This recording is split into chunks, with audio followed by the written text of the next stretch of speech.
Why It Sucks to Be Earth's Oldest Genius by Casual Geographic. Alright, again, you guys know this one's gonna be a banger as well, like the last one I just did. So without further ado, let's get into it. No life, underlooked, you're chronically cooked, abject, inept, disrespect, and often neglect. For an animal allergic Bars. Also, what's up with the Squidward face? to love, nature sure did consummate their misery. The octopus is a high-functioning, overachieving tentacle slug. As a mollusk, they have a family reunion more confusing than Nick Cannon's, where they have everything from a venomous anime fighter jet to this thing. Don't tell me that's a giant You know, I'm probably gonna censor that. It don't look appropriate. Oh my god, don't eat it. Which means the octopus is basically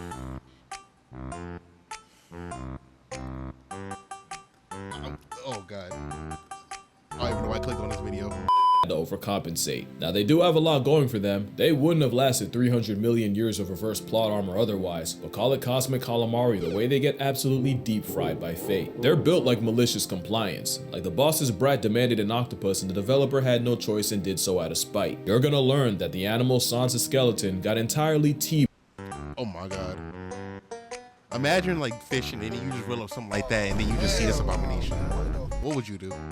It all starts when they're born. Octopus might just have the worst predator spread of any animal. Anything from cod, sharks, dolphins, stingrays, seals, sea lions, sea birds, sea otters, sea stars, eels, other octopus, and especially humans will all put an octopus out of order in the name of protein. Yep. Dolphins will even tag along stingray hunts to allow the ray's electroreception to lead it to a hiding octopus. Mind you, stingrays are like 2D sharks, and them and dolphins pulling up is like if the Reds and Blues of Los Angeles took the day off to go boo the Clippers. But dolphins don't need help humbling an octopus, as dolphins have been observed tenderizing the underwater 8-foots by repeatedly slamming them. Sea lions. Yeah, that's the thing with dolphins. They're the menaces of the sea. I'm pretty sure you probably already know that.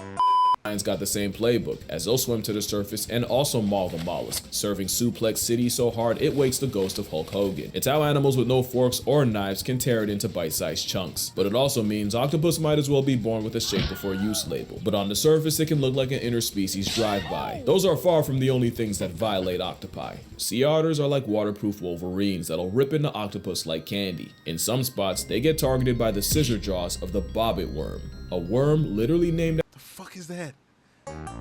Hold on real quick. scissor jaws of the bobbit. Oh hell no. Oh hell no. Now I see why some people are just scared to go in the ocean, because oh my god, that is nightmare fuel. Remembered her husband with a knife. Moray eel are a common octopus, and they even have a second set of jaws in its throat to keep struggling prey in its custody, which seems like a suspiciously specific middle finger to a certain boneless entree. Even the things that seem like an easy lick can game over an octopus. In real life, Squidward would have had Mr. Krabs meeting Miss Puff's husband first chance he got. Crabs are like the potato chips of nature, and one-on-one, an octopus isn't losing that matchup unless they happen to get cheap shot by forces beyond them. But that's for one crab. An army can easily overwhelm and eviscerate the octopus, who manages to suffer from crabs while only being screwed by fate. They have a similar issue of getting jumped by leather jackets.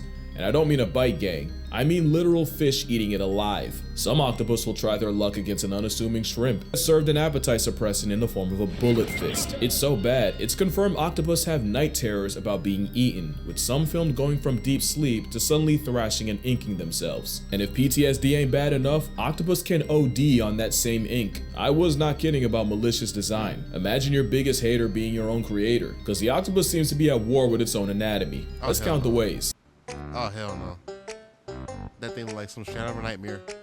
Octopus will use ink as a smokescreen to escape, but if they can escape their own bomb, they'll suffocate and meet Nemo's mom. Self-toxic ink is just where it starts. Octopus got no bones, no armor, no nails, just a massive chewy gelatinous protein. They do have a powerful bird-like beak, but a hitbox that small and a hurtbox the size of Madison Square Garden is deplorable design, and their build means virtually any shot you take is a headshot. Another thing is, octopus have 3 hearts, 1 central and 2 branchial hearts to pump blood to the gills, because apparently 300 million years wasn't enough time to make one cell functioning. And while that's kind of a joke, what isn't is the fact that them swimming fast takes so much energy, the systemic central heart literally stops beating. They count on cardiac arrest to get to where they want to go, meaning an octopus can be swimming for its life even even at maximum effort, their best attempts are half-hearted. Octopus proved that a lot of us had evolution wrong. It's not survival of the fittest, it's just barely being good enough to keep the wheel going. And if that doesn't prove it, their brain does. Not intelligence, I mean the literal donut that has its esophagus running through it. Octopus risk brain damage every time they eat, and they're always a piece of food too big or too sharp away from factory resetting their entire personality, which is why they have the razor-sharp radula, the answer to a problem they never even asked for. That's not the only thing that can bring on cephalopod CTE. Since octopi can't thermoregulate, sudden changes in temperature can also cause significant brain damage for an animal that lives in the ocean. But remind me to get back to that. But none of that can top the fact that nature gave octopus a built-in self-destruct button. Hey guys, did you know some drivers are ditching their car insurance and they're doing this instead? Senescence is the process of deteriorating with age, the withering of functional characteristics in living organisms, basically what kids think turning 30 is. Yep, basically once you hit that age, you're... Hold on. Panics in 97. Damn. Switch. It's no secret that making babies is the last thing an octopus will do, as the process seems to give both parties dementia, as they lose all sense of self-preservation. Symptoms of senescence include lack of feeding, skin around the eyes retreating, white lesions forming, and awkward, uncoordinated movements, almost like they have no purpose beyond this point. But some seem to actively crave the sweet release, since captive octopi have been seen trying to rush the process by banging into sides of their tank, tearing off pieces of their own skin, and even getting their tentacles tangled. And it all begins with these two guys. They're small, but they got big plans. Okay, what the hell am I looking at? Those are optic glands, and they're the double agents that lie dormant between the brain and optic lobe until they get active, usually around the same time the octopi do, and it's believed this triggers them to produce more steroids and boost cholesterol. Specifically, scientists saw more activity in the genes that produce neurotransmitters called catecholamines, along with steroids that help metabolize cholesterol. What does that all mean to you? Well, catecholamines are hormones like your epinephrine and dopamine, basically the fuel to your fight or flight, and in octopus, their job is to redirect energy away from eating and, keeping themselves alive and put it all into raising their own, especially since that same optic gland will also secrete stuff to turn off digestion, which is why they starve to death. Not only that, but neuropeptides are what causes appetite and hunger, and they get turned off too. Yeah, they put the op in optic. It's a gland, but that optic got a lot of nerve, because in 1977 in Brandeis University, psychologist Jerome Wodinsky removed the optic gland from a mother 2 spot, and the outcome was they abandoned their eggs, continued feeding, and lived longer. It's literal predetermined self-destruction, and it's the worst kind. The Australian anti-kindness has a similar fate, since males will mate themselves to death, and an increase of steroid hormones in the blood is how the kamikazes can go all out. Those same steroids also nerf the immune system and eventually cause a total body shutdown as they get poisoned by their own supply. When that happens, they've mated with as many females as possible. The octopus is very much one and done, and that's why it's survival of just being good enough. You can end up lobotomized by your own dental. As long as it happens after you breed, that's strictly a you problem. And evolution can't save you from one of the most toxic relationships underwater as long as it ends with children. Yes, worse than the anglerfish. First of all, they barely tolerate each other. Lady octopus will respond to male harassment by chucking shells like it's Mario Kart. Just when the male thinks he's in the lead, there's a blue shell for his blue balls. It doesn't get much better if Squidward succeeds, since many males are dwarfed by their mates and run the very real risk of being cannibalized, leading to some very... Oh, so, what was it? Kind of like praying mantises? Where, like, they'll get eaten by the bigger female? questionable mating methods. The blue-lined octopus will inject his mate with a venom while on top, a venom called tetrodotoxin, arguably the most potent neural... Is that a boxfish? I swear I saw that in, like, some other video. Like, not this one. It was this video with this Australian dude who literally was just, like, running around the low tide and, like, just picking up random shit he really shouldn't be picking up, but Australians do Australian shit. I don't know. I thought about reacting to that video. I don't know. It depends. So if this video gets 10 likes, yeah, 10 likes. I'm that desperate. And I will find the video that I've just talked about. I might put it up on screen. Not too sure. But I want to check it out. Just to watch something different than Casual Geographic, and trust me, bro, because at a certain point, I know that's not what you guys want to watch. Toxin out there. It obviously doesn't kill her, but it does make the female angry enough to yeet the male off her back once she's functional again. That's why male octopus have a venom gland 3 times the size of a female's, because ducks have a coital curly fry to force the issue. Oh, I was not censored well enough because I sure as hell saw something and it wasn't pretty.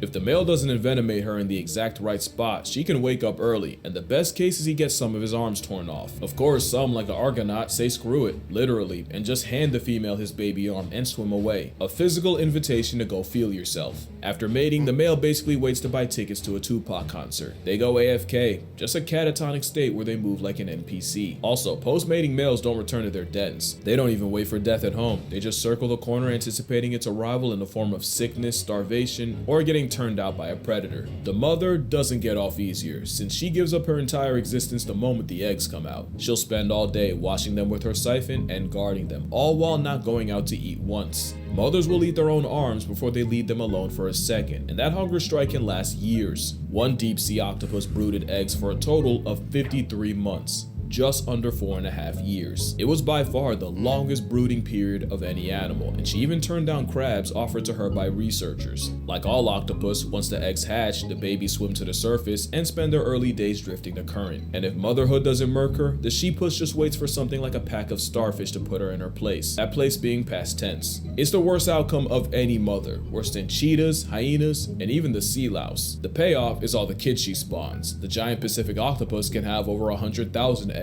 and some like the cyanea can exceed 500,000. With all these sentient grains of rice, about 1 or 2 will live long enough to repeat the cycle. Because as far as evolution's concerned, that's enough. From egg to adult, the octopus's short life isn't a total show, it's a septic symphony. And the biggest insult is the wasted potential. The octopus got straight up cheated, almost like someone knew there were a few changes from an obnoxiously overqualified sigma slug seriously bending the natural order. Octopus don't have hands, but they do have arms, and they'll throw them, with reports of octopus suffocating threats like dolphins and sharks. Specifically, an octopus was caught shoving its arms down the gills of a pajama shark, nearly putting it to bed permanently. And speaking of sharks, that matchup isn't as one-sided as you think. In a Seattle aquarium, one octopus earned himself solitary confinement, and the reason was staff kept finding the bodies of dead butchered dogfish sharks all over the tank floor until cameras caught the neighborhood octopus murking any sharks that were put in the tank with him. Octopus will square up with sea lions with Why are you putting sharks in a tank with octopus anyway? Aren't they like natural like prey and predator? I mean, he literally just said that earlier in the video. I don't know.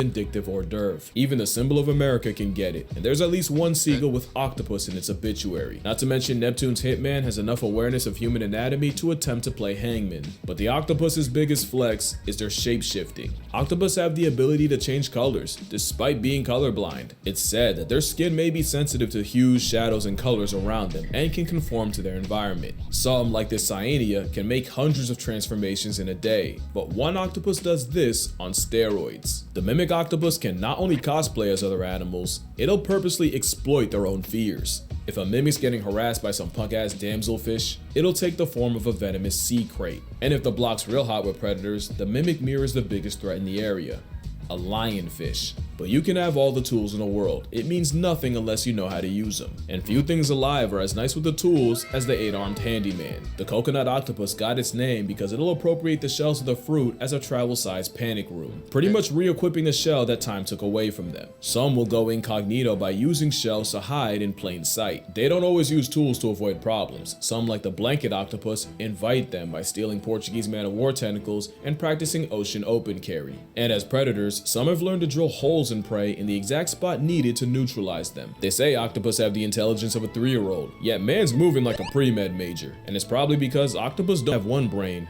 they have 9. Each arm basically has a mind of its own, meaning 2/3 of its own cognition lies outside its own head, with over 2,000 suckers that all move independently. 8 arms that can independently learn more about the world around them. A cornucopia of consciousness, a borderline hive mind. I forgot about that temperature problem, right? Well, octopus can edit their own RNA based on how hot or cold the water around them is. It's basically a built-in thermostat that protects them from breaking their brains. All that brain power is how a snail's uncle is smart enough to solve problems, and in some cases become one. Some octopus have learned not only when and where crabbers will show up, they'll time it just right to where they'll swipe the crab from the trap, disrespect Steve, his name's Steve's, entire livelihood, and vanish, leaving behind corpses. Octopus can also tell people apart, and sometimes they'll end up having beef with one in particular, and will squirt them and only them. Some don't even stop at people. Otto the octopus decided he didn't like an overhead light, so he climbed to the edge of his tank and shot water at it, causing the entire aquarium electrical system to go out, and he did this night after night, repeatedly, until folks caught on. So why am I telling you how smart a Second Amendment slug is? It's cause they could and should be smarter. Most high IQ creatures have two things in common. They're social and live in groups, and they live long. And sometimes those two things combine to form number 3. They're led by a grandmother. This means not only can they spend years and even decades learning, they can pass it down, building a generational database of knowledge. Octopus get none of that. Every octopus is born an orphan. It's like a video game with no save points, so every time an octopus passes, everything it learned along the way goes with it, so every octopus after it has to start from scratch. Which puts in perspective the insanity of what they accomplished in 2 years, and that's another thing, they only get a couple of years. The intelligence of a 3-year-old just to end their trial to life after 2. If octopus lived longer, lived in groups, and weren't literal deadbeat parents, I'm talking like the Batman kind, it could get scary. And that's why I say octopus got screwed. Change 1 or 2 things, the entire food chain might fall. Like imagine if octopus just did the turtle thing and just climbed onto a beach, dropped their eggs and dipped. And it's not like octopus can't climb out of water. They can breathe through their skin for a short period, and they'll use this ability to take lives on land. So why not create them? Except the soft-bodied cephalopods would probably get put on a shirt before they got far. If only they had like a shell or something to protect them. It's a shame nature never came out with anything like that. And then imagine if octopus worked together. Humboldt squid scare me for the specific fact that they kill in packs, and there has to be at least one human who was jumped, dragged to the abyss, and hate crime by the Antichrist calamari clan. But aside from violence, imagine what a group of like-minded octopi could do. They might mess around and start a renaissance. In fact, what if I told you it's already started? In 2016, in Jervis Bay off the coast of Australia, scientists found a non-human settlement containing residents of gloomy octopus. Up to 15 of them, living on dens on top of scallop shells, doing everything from hanging out, communicating, to fighting, procreating, and even evicting particular offenders from their den. It's like an octopus suburb. It's a cephalopod community, and scientists named it Atlantis. And it's not the first. Octopolis was discovered in 2009, except Octopolis was founded around a huge human-made metal object. And no, they're not actual cities, it's just cute to call them that, but you gotta ask, what are they cooking? One can only pray they don't F around and invent capitalism. Cause the last way octopus got screwed by nature isn't actually natural, but it's by humanity. 300 million years of character development just to end up in a glass box is brutal. And thanks to pretty privilege, good luck getting the public to care about their mental health the same way they do with cats and dogs, despite arguably being just as smart. And if an octopus can have nightmares and predator PTSD, safe to assume they suffer from being confined to a fishbowl, just like orcas. Except orcas are a lot louder about their displeasure. In fact, there's a really good chance octopus are fully capable of catching feelings and forming attachments. Remember that next time an influencer tries to mukbang one still alive. I guess what I'm trying to say is, I never got that. I don't understand why people would eat them alive. That's, I don't know. Than they get. They're really out of this world. And maybe that's why the world tries so hard to remove them. But yeah, that's gonna do it for this video. Drink water, hug your mother, buy my book, spare a thought for the old octopus. And I'm gonna see y'all in the next one. All right. Again, that was a banger right there. Again, I loved it. Also, real quick, I'm gonna look at this one a little later. Again, I'm probably gonna do like 2 or 3 of these like back to back. So look forward to seeing this video probably like a day or 2 after this one gets released. Depends on how fast I edit. So without further ado, again, peace, love, y'all awesome.